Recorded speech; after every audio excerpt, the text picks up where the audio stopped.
Hello all of you, welcome back to my channel. मैं आज आप लोगों के लिए लेकर आ चुकी हूँ एक कलेक्टिव रीडिंग जिसका टॉपिक रहने वाला है इस वक्त कौन आपके बारे में सोच रहा है। जिस वक्त आप ये रीडिंग देख रहे हैं, जिस वक्त आप इस वीडियो तक पहुँचे हैं, ओके, तो उस वक्त आपके बारे में कौन सोच रहा है। ये रीडिंग जनरल है, कलेक्टिव है, सभी ज़ोडिएक साइंस के लिए है, हर उम्र के व्यक्ति के लिए है, टाइमलेस है। जब भी आप इस वीडियो तक पहुँचेंगे, जब भी आप इस वीडियो को देख रहे हैं, आपके साथ तभी रेजोनेट करेगा। फिर चाहे आप इस वीडियो तक कितने भी समय बाद क्यों ना पहुँचे हो, ये एक जनरल कलेक्टिव रीडिंग है, सभी ज़ोडिएक साइंस के लिए है, मेल फीमेल दोनों के लिए एप्लीकेबल है। और यहाँ हम जानने की कोशिश कर रहे हैं कि इस वक्त कौन आपके बारे में सोच रहा है, इस वक्त कौन है जो आपका चिंतन कर रहा है। ओके, तो ये कोई फ्रेंड भी हो सकता है, कोई न्यू पर्सन भी हो सकता है, कोई पास्ट पर्सन भी हो सकता है, आपकी लाइफ का कोई ऐसा इंसान हो सकता है जो बहुत क्लोज है या ऐसा जो बहुत दूर है। ओके, तो आइए देखते हैं कि वो कौन है जो इस वक्त आपके बारे में सोच रहा है। रीडिंग ओपन माइंडेड होकर सुनिएगा। चलिए स्टार्ट कर देते हैं। Who is thinking about you right now? Okay, we need one card, not these many. Who is thinking about you right now?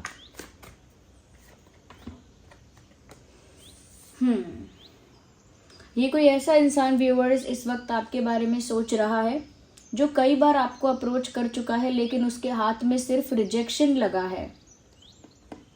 ये इंसान कई बार आपसे फ्लर्ट करने की कोशिश कर चुका है, ये इंसान कई बार आपको अप्रोच करने की कोशिश कर चुका है, कई बार इस इंसान ने ट्राई भी किया है कि ये इंसान कुछ ऑफर करे आपको। Okay, you know this person, definitely आप इन्हें जानते हैं और इन्होंने कई बार आपको प्रपोज करने का या कुछ ऑफर करने का या कहीं ना कहीं इम्प्रेस करने का कोशिश तो किया है। Okay, they have tried. तो कोई ऐसा इंसान है जो आपको अप्रोच कर रहा था, फ्लर्ट कर रहा था या इम्प्रेस कर रहा था, कहीं ना कहीं आपको कुछ ऑफर करना चाह रहा था, लेकिन उसके हाथ में सिर्फ रिजेक्शन लगा है। ज़रूरी नहीं है कि ये डायरेक्ट रिजेक्शन हो सकता है इनडायरेक्ट वे में उसे ऐसा फील हुआ हो कि आप इग्नोर कर रहे हो या आप अच्छा रिस्पॉन्स नहीं दे रहे हो या फिर आप इंटरेस्टेड नहीं हो या फिर आप आप उस इंसान से कोई रिश्ता या कोई दोस्ती रखना नहीं चाहते, तो उन्हें कुछ ऐसा फील हुआ है आपके बिहेवियर में। इनडायरेक्टली ऐसा भी हो सकता है, ये भी पॉसिबल है कि आपने डायरेक्टली बोला हो कि आई एम नॉट इंटरेस्टेड। तो हुआ कुछ भी हो, लेकिन कहीं ना कहीं यही इंसान है जो अब भी आपके बारे में सोच रहा है एंड ही और she can not give up on thinking about you. वो गिव अप नहीं कर पा रहे हैं आपके बारे में सोचने से, यानी कि सोचते जा रहे हैं और वो जो थिंकिंग है जो आपके बारे में चल रही है, वो थिंकिंग गिव अप नहीं कर पा रहे हैं। तो उनको ऐसा नहीं है कि रिजेक्शन डाइजेस्ट नहीं हुआ है, कि रिजेक्ट हो गए हैं तो ज़्यादा ज़्यादा कुछ क्रेजी हो गए हैं या फिर इग्नोर कर दिया है आपने अगर, या रिस्पॉन्स अच्छा नहीं दिया है तो इनको बहुत ज़्यादा गुस्सा आया है, ऐसा कुछ नहीं है। बट यहाँ पर ऐसा लगता है कि वो अब भी हार नहीं मानना चाहते। इस इंसान को आप पे क्रश है ऐसा लगता है, और ये इंसान कैंसर, स्कॉर्पियो, पाइसिस भी हो सकता है। मुझे लगता है कि जब आप स्ट्रेस में थे, किसी प्रॉब्लम से गुजर रहे थे, आपकी लाइफ में कोई इमोशनल इशू चल रहा था, इमोशनली हो सकता है आप अफेक्टेड थे, परेशान थे, तब भी इस इंसान ने आपको बार बार अप्रोच करने की कोशिश की है। बट क्योंकि आप अपनी लाइफ में भी परेशान थे, इसीलिए हो सकता है कि आपने इस पर्सन को ज़्यादा अटेंशन ना दिया हो और उसकी वजह से कहीं ना कहीं इन्हें रिजेक्शन जैसा फील हुआ हो। But still they are thinking about you. अब भी ये इंसान आपके बारे में सोच रहे हैं। They just can not stop thinking about you. वो आपके बारे में सोचने से खुद को रोक ही नहीं पा रहे हैं।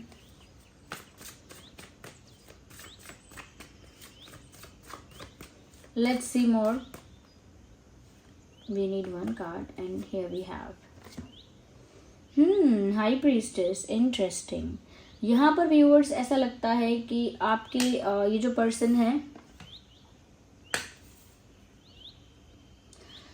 ऐसा लगता है व्यूअर्स कि ये कोई ऐसा इंसान हो सकता है जो बहुत ज़्यादा एस्ट्रोलॉजी में, टैरो रीडिंग में, यूनिवर्स में, यूनिवर्सल पावर्स में बहुत ज़्यादा विश्वास रखता है। जो शक्तियाँ होती हैं, पावर्स होती हैं, उसमें बहुत विश्वास रखता है ये इंसान। हो सकता है खुद भी खुद भी कोई डिवोटी हो, ये यानी कि भक्त हो किसी भगवान का, किसी तरह की फॉर्म ऑफ गॉड पर इनका बहुत विश्वास हो, या फिर एस्ट्रोलॉजी में बहुत विश्वास हो सकता है इनका, कि हमेशा एस्ट्रोलॉजी के अकॉर्डिंग सोचना या चीज़ें करना, या हो सकता है उनका टैरो रीडिंग पर बहुत विश्वास है। बट स्पिरिचुअल स्टफ जो है उस पर इनका बहुत विश्वास है, और ये इंसान उस टाइप के ही है कि ये बहुत एक्सप्रेसिव तो नहीं है। ये एक ऐसा इंसान है जो चुप रहेगा ज़्यादा से ज़्यादा, फीमेल हो मेल हो कोई भी हो, ये ज़्यादा से ज़्यादा खामोश रहेंगे, चुप रहेंगे, ज़्यादा एक्सप्रेस नहीं करेंगे क्योंकि ज़्यादा एक्सप्रेसिव नहीं है। ऐसा लगता है कि ज़्यादा टॉकेटिव भी नहीं है, ज़्यादा बातें करना पसंद नहीं करते, थोड़ा सा सिक्रेटिव रहते हैं, थोड़ा सा साइलेंट रहते हैं, चुप रहते हैं, लेकिन इनके दिमाग में बहुत सारी बातें चल रही होती हैं, लेकिन ये रहते चुप हैं। तो आप पहचानिए कि ये इंसान बहुत ज़्यादा एक्सप्रेसिव नहीं है। आपको अप्रोच करने के लिए ट्राई किया होगा, आपके संग फ्लर्ट करने के लिए ट्राई किया होगा, लेकिन अपार्ट फ्रॉम दैट उसके अलावा आप इनका ज़्यादा कोई ज़्यादा कोई इनपुट नहीं देखेंगे, ज़्यादा इनकी पर्सनालिटी में कोई अलग अलग रंग, अलग अलग रूप नहीं देखेंगे। क्यों? क्योंकि वो बहुत कम एक्सप्रेसिव हैं। इसीलिए ऐसा हो सकता है कि आप ये सोच सकते हैं इस इंसान के बारे में कि मुझे इसकी लाइफ के बारे में ज़्यादा कुछ पता नहीं है, क्योंकि पता ही नहीं चला कभी। मैं ज़्यादा इस इंसान की पर्सनल लाइफ के बारे में जानता ही नहीं हूँ, जानती ही नहीं हूँ, इसने शायद कभी बताया नहीं, या फिर मुझे कभी पता ही नहीं, या शायद मैंने कभी इतना इंटरेस्ट नहीं दिखाया, पर मुझे पता ही नहीं है। तो आपको इनके बारे में कम इन्फॉर्मेशन है और इन्हें आपके बारे में ज़्यादा इन्फॉर्मेशन है। ये आपको लेकर ज़ोडिएक साइंस वगैरह भी देखते होंगे, पॉसिबल है। ये चेक करते होंगे व्यूअर्स कि आपका ज़ोडिएक साइन है तो आपकी क्या राशि भविष्य है, इनका क्या है, आपका मूड कैसा है, सो दे चेक योर्स ऑल्सो। आपका भी चेक करते रहते हैं या करती रहती हैं।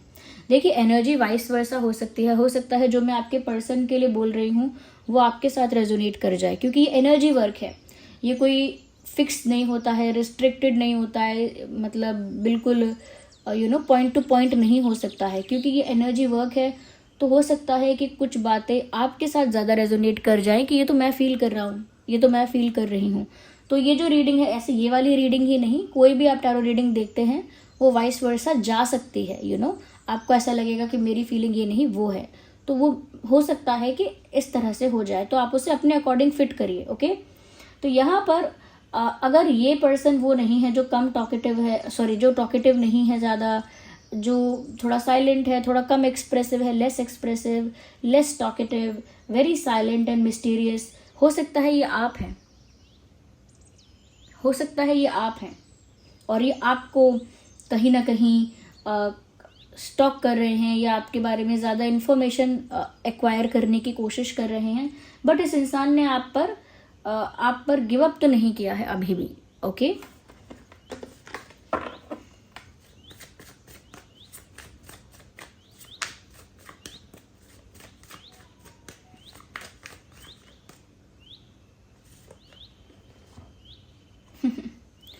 ये आपके पास्ट लाइफ लवर हो सकते हैं,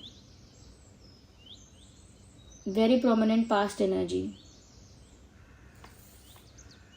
आपके पास्ट लाइफ लवर हो सकते हैं ये।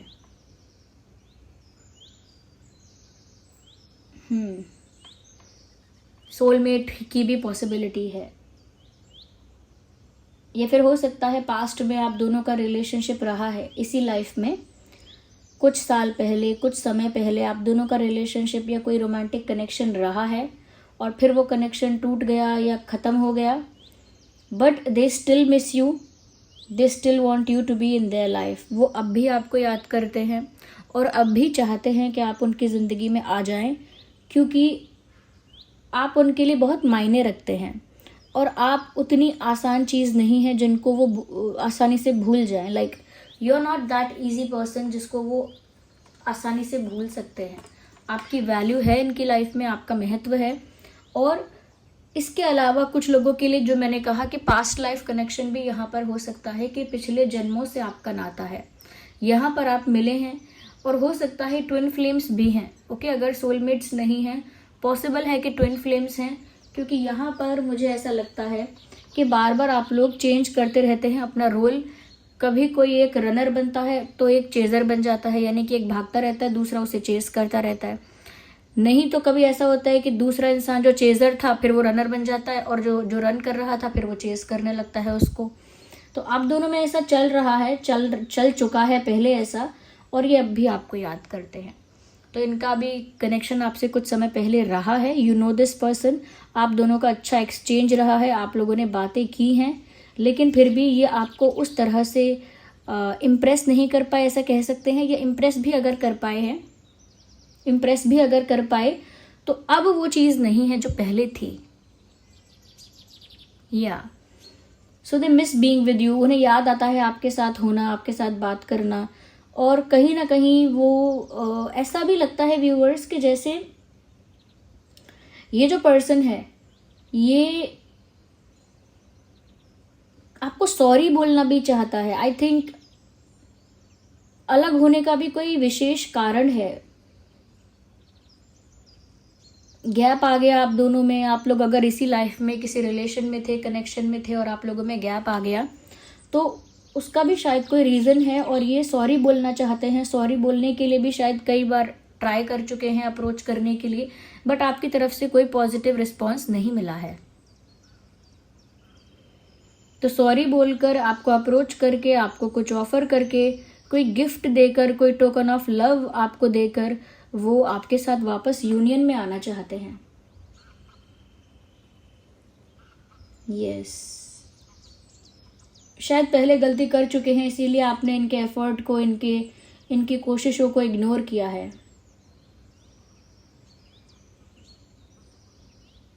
मैं अब भी कहूंगी कैंसर, स्कॉर्पियो, पाइसेस काफी प्रोमिनेंट है यहाँ पे।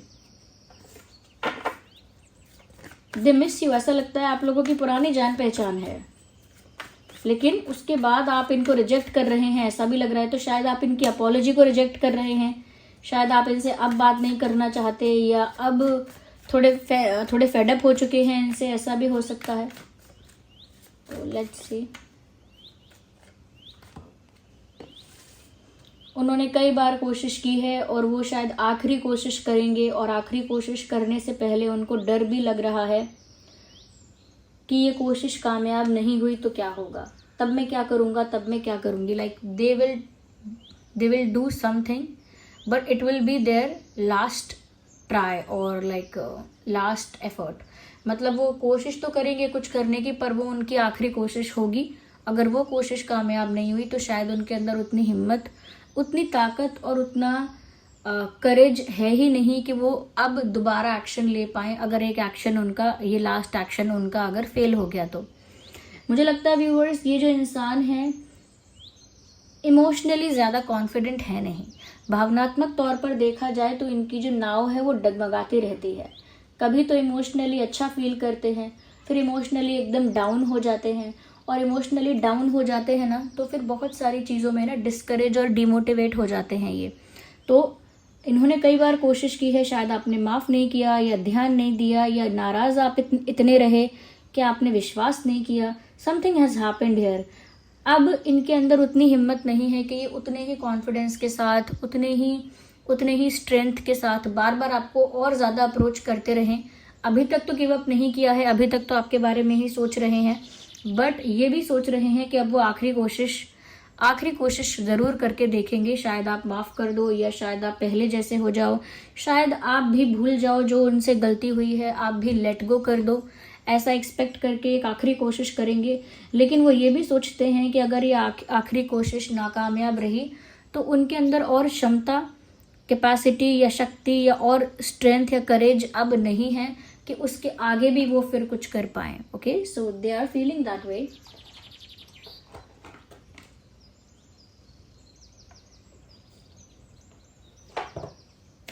Oh my god, that slipped from my hands. Just a second.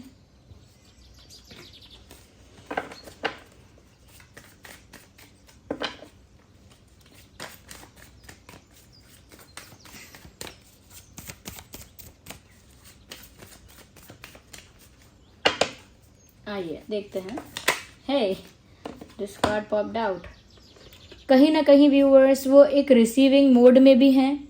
Like आपकी तरफ से जो भी आएगा, जैसी भी एनर्जी आएगी, जैसा भी जेस्चर आएगा, जैसा भी एक्शन आएगा, उसे रिसीव करने के लिए ओपन है काफ़ी ज़्यादा। ओके, रिसीव करने के लिए ओपन है। अगर आपकी तरफ से कुछ आता है तो बाहें फैलाकर आपका स्वागत करना चाहते हैं, अगर आप वापस आना चाहें तो।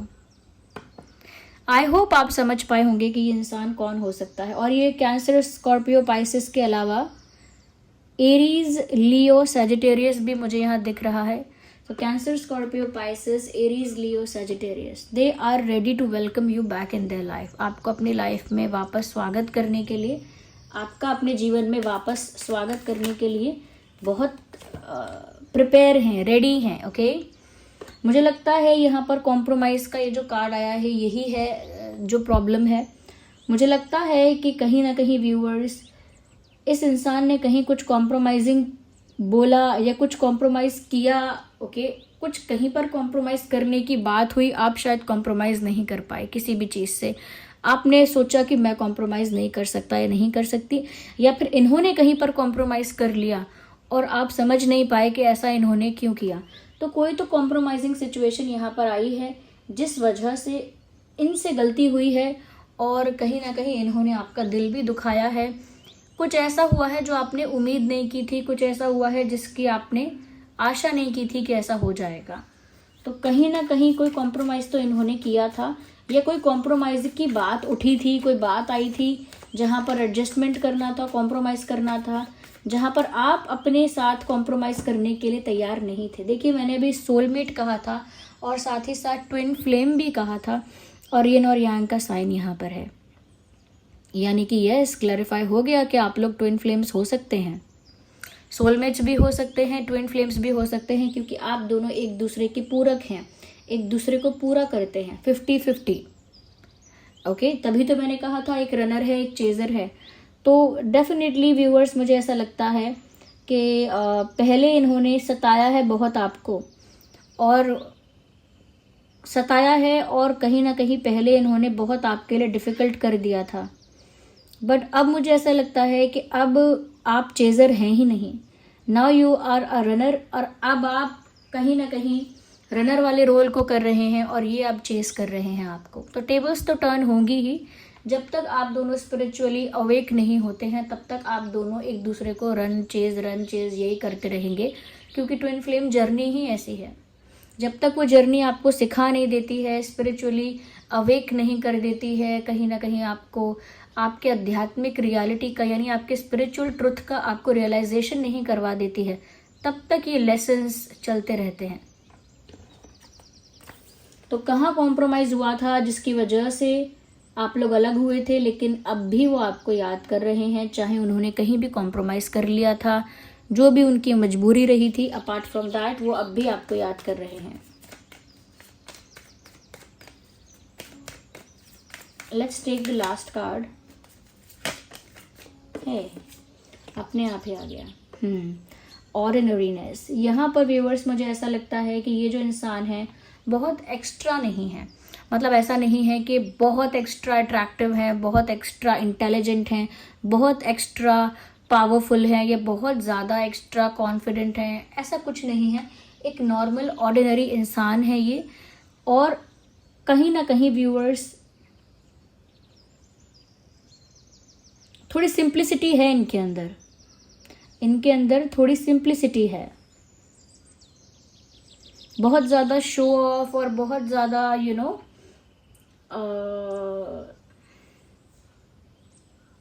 दिखावेबाजी में या बहुत ज़्यादा एक्स्ट्रा करने में उनका विश्वास शायद नहीं है। तो ही और she is a very simple and ordinary person. But ऐसा लगता है कि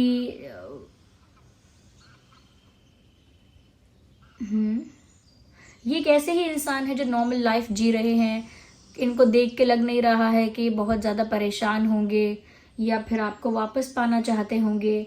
दे आर स्केयर्ड इनसाइड। वो अंदर से तो डरे हुए हैं, बट बाहर से वो ऐसे ही जी रहे हैं जैसे it's normal, it's simple, casual, comfortable, ऐसे जी रहे हैं। बट अंदर से डरे हुए हैं कि वो कोशिश तो करेंगे आखिरी, लेकिन अगर वो कोशिश नाकामयाब रही तो दिल भी टूटेगा, आपकी तरफ से माफ़ी भी नहीं मिलेगी, जो उम्मीद बची है वो भी ख़त्म हो जाएगी। लेकिन इनको ऐसा लगता है कि वो आखिरी एफर्ट है, वो आखिरी एफर्ट नहीं हो सकता, क्योंकि आप दोनों में रनर और चेज़र वाला गेम चल रहा है, वो अभी चलेगा। Okay, so this was the reading. I hope समझ पाए हों आप ये इंसान कौन हो सकता है, और आप बताइए कमेंट्स में अगर आप समझ पाए हैं तो। और रीडिंग वाइस वर्सा हो सकती है, जैसा मैंने आपको बताया, एनर्जी जो है वो एक्सचेंज हो जाएगी। आपकी एनर्जी हो सकता है मैंने उनके लिए चैनल कर दी है, तो आप इसे उसी के अकॉर्डिंग फिट कीजिएगा। चलिए फिर मिलते हैं अगली रीडिंग में, तब तक के लिए bye bye family, bye bye angels, love you all, bye bye, take care.